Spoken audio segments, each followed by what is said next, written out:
उससे पहले एक किसी कवि ने कहा है बाबा साहब के लिए, बाबा तेरी कलम के, बाबा तेरी कलम के बल पर हम राज करते हैं, तेरी करनी पे बाबा हम लाज करते हैं, यह भीम के उद्घोष से ये आगाज करते हैं, ये आगाज करते हैं।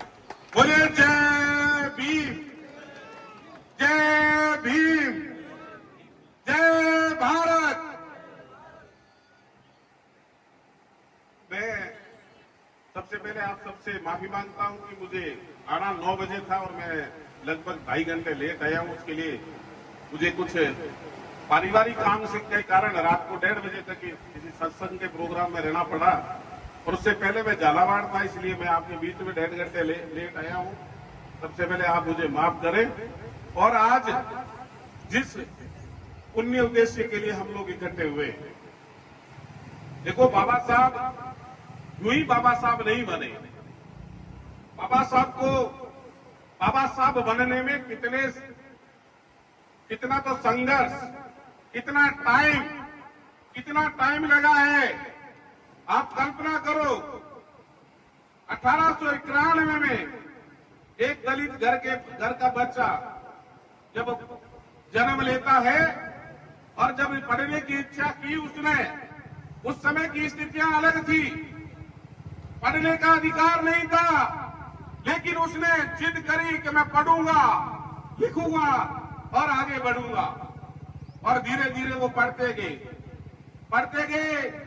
जैसे जैसे पढ़ते गए आगे उनको धीरे धीरे समस्याओं का सामना भी करना पड़ा, क्योंकि अंग्रेजों का राज था और अंग्रेजों के राज के कारण उनको लगा कि मेरा एक समाज जो शोषित है, दलित है, पिछड़ा है, आर्थिक रूप से कमजोर है, महिलाएं हैं, उनको आगे कैसे लाऊं।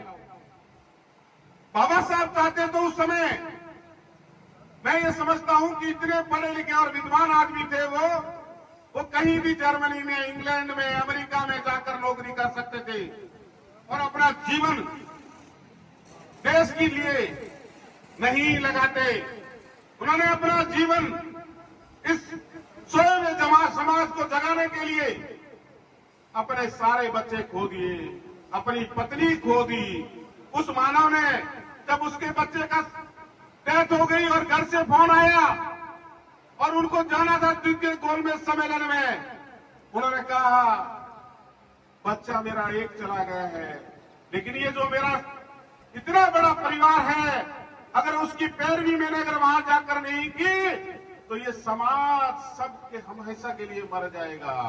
तो अपने बच्चे की परवाह नहीं करके और वहां जाकर गरीबों के लिए, दलितों के लिए, पिछड़ों के लिए वो जाकर लड़े और जिसके कारण से आज हम सब लोग देश आजाद होने के बाद में एक जाजम पर बैठकर आज हम सब एक हैं।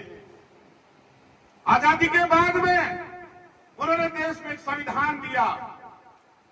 अंग्रेज चाहते थे इस देश के टुकड़े हो जाएं, कितने टुकड़े हो जाएं, क्योंकि यहाँ जातियां भी बहुत है, धर्म भी बहुत है, बोलियां भी बहुत है, पहनावा भी बहुत है। हर 15-20 किलोमीटर के बाद में बोली चेंज हो जाती है, पहनावा चेंज हो जाता है। ये विभिन्नताओं का देश है, भिन्न बोलियों का देश है।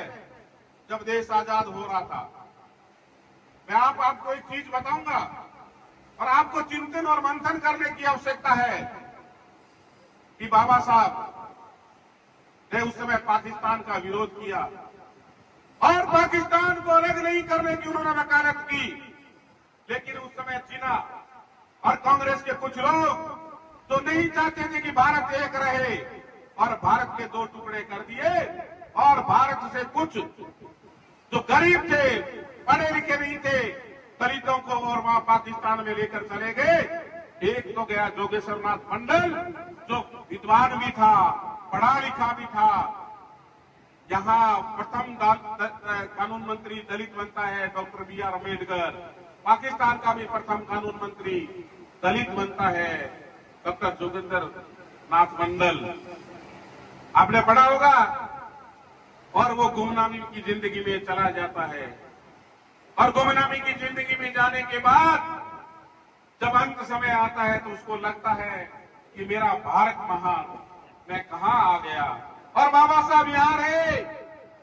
और बाबा साहब के प्रति लोगों के मन में मैं कई बार सुनता हूं कि बाबा साहब राष्ट्रभक्त नहीं थे, देशभक्त नहीं थे, तो उनको भी मौका था, लेकिन उन्होंने अपना देश पहले चुना। इस देश को एक करना उन्होंने महत्वपूर्ण समझा। इस देश के जो गरीब लोग थे उनकी लड़ाई लड़ना उन्होंने महत्वपूर्ण समझा। उसके कारण से वो भारत में रहे और आज हम देश आजाद हो गया। और 75 साल के बाद में भी हम अगर याद कर रहे हैं उनको, वो महान थे, इसीलिए याद कर रहे हैं। बाबा साहब का एक कालखंड आता है, आप याद करो, देश आजाद हो गया और आजादी इसके बाद में जब 1956 में बाबा साहब की डेथ हो जाती है और उसके बाद में बाबा साहब को लगभग लोग भूलते जा रहे थे। जैसे अभी ज्योतिराव फूले साहब की जयंती आई 11 अप्रैल को, मैं नहीं समझता हूं कि जिस धूमधाम से वो जयंती मनानी चाहिए उस धूमधाम से हम लोग जयंती नहीं मना रहे हैं। वो प्रथम आदमी थे जिन्होंने दलितों और शोषितों और शिष्टों महिलाओं के लिए वकालत की, सत्य शोधक समाज की स्थापना की और आगे बढ़ाने का काम किया और महिलाओं को शिक्षा के लिए वो लड़ाई लड़ी उन्होंने। लेकिन हम धीरे धीरे उनको भूल गए। मैं आज यहां धन्यवाद देना चाहता हूं मंच के माध्यम से, जब से भारतीय जनता पार्टी आई है, बाबा साहब के जितने भी काम अधूरे वो करने का प्रयास कर रही है। साथियों, आप सोचिए, बाबा साहब भारत रत्न के कब हकदार थे? जब 1956 डेथ होगी तब से। और कब मिला? जब भारतीय जनता पार्टी से के सहयोग से जनता दल की सरकार बनी 89 में, डॉक्टर विश्वनाथ प्रताप सिंह ने बाबा साहब को भारत रत्न दिया। बाबा साहब जब ने अंतिम सांस ली, और वो अंतिम सांस के समय क्या वो दिल्ली में उनकी अंत्येष्टि होने के लिए वो हकदार नहीं थे क्या?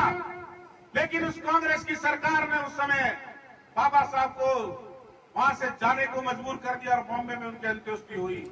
बाबा साहब के नाम का उपयोग अगर करने वाली पार्टी थी तो वो कांग्रेस पार्टी थी, जिसने बाबा साहब का केवल उपयोग किया। और भारतीय जनता पार्टी जब से शासन में आई है, जो बाबा साहब के अधूरे सपने थे, शिक्षित बनो, शिक्षा का प्रचार और प्रसार कर रहे हैं, संगठित रहो, सब एक जाजम पर बैठो, ये मतलब नहीं है सब एक जाजम पर बैठ के अपने गांव का निर्णय करो। ये बाबा साहब का मकसद था। संघर्ष, जो मानवता के लिए संघर्ष करना है हम लोगों को, तो देश के लिए संघर्ष करना है, ये संदेश देकर वो गए थे। लेकिन हम लोग थोड़े भूलते जा रहे हैं। आजकल पता नहीं कितने ग्रुप बने गए। बाबा साहब ने तो संगठित के लिए कहा था, हमें ग्रुपों में अलग अलग रहने के लिए कहा ही नहीं था। लेकिन क्यों नहीं हम लोग, पता नहीं आजकल अलग अलग ग्रुप बन रहे हैं, वो फलाना आर्मी, कोई फलाना आर्मी नहीं। हम बाबा साहब के नाम पर सब एक जाजम पर है, चाहे वो दलित हो, चाहे पिछड़ा हो, चाहे आदिवासी हो, चाहे महिला हो, चाहे शोषित हो, सारे हम एक मंच पर हैं। और बाबा साहब का जो दिया हुआ सपना है, शिक्षित बनो। आज के टाइम में हमें सम्मानित करते हुए हर्ष हो रहा था अभी राजेंद्र जी के पिताजी को, कि उनके पिताजी ने संघर्ष करके अपने बच्चे को पढ़ाया और पढ़ने के बाद में वो आगे बढ़ा और आगे बढ़कर गांव का नाम रोशन किया। तो हमें ऐसे लड़के तैयार करने हैं, ऐसी बच्चियां तैयार करनी है जो पढ़ाई करे, चाहे हमें कितना ही कष्ट सहना पड़े। अगर यही बाबा साहब अगर उसमें सोच लेते कि पता नहीं कितना है, मेरे को पानी पीने दिया जा रहा है, मेरा नाई बाल नहीं काट रहा है, मुझे गाड़ी पे नहीं बैठने दिया जा रहा है, लेकिन उन्होंने कहा नहीं, मैं संघर्ष करूंगा विपरीत परिस्थितियों में भी। हमें हमारे बच्चे विपरीत परिस्थितियों में संघर्ष के लिए तैयार करने हैं और संघर्ष करके उनको क्या करना है, जो बाबा साहब ने हमें दिखाया है, शिक्षित बनो। और जब शिक्षित बन जाएंगे तो हमें कोई बहला फुसला नहीं सकता। मैं आज आपको कह रहा हूं, जिस दिन हमारी ज्ञान की बुद्धि जग जाएगी ने, हमें कोई बहला नहीं सकता। हम अपना निर्णय स्वयं कर लेंगे। ये जितने भी लोग हैं दाएं बाएं घूम रहे हैं, उनको भी हम पहचान लेंगे। तो मेरा तो आपसे अनुरोध है, अपने बच्चों को पढ़ाइए।